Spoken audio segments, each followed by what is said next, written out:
Tsaka yung mga Chinese kasi guys is marami nang nakakaalam magsalita ng English. Pero meron kasi yung mga amo na kailangan marunong kang mag-Cantonese or kaya Mandarin dahil hindi sila marunong magsalita ng English.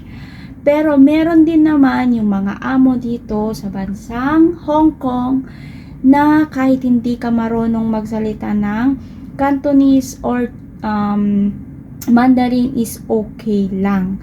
As long as nakakaunawaan kayo ng amo mo. Pero bago ka kasi mag-apply, minsan yung mga amo is nagre-request sila sa agency or nagsasabi sila sa inyo na kailangan mong pag-aralan yung salita nila kahit mga basic lang. Kasi yun nga sabi ko guys is hindi lahat ng amo dito sa Hong Kong is marunong mag-English.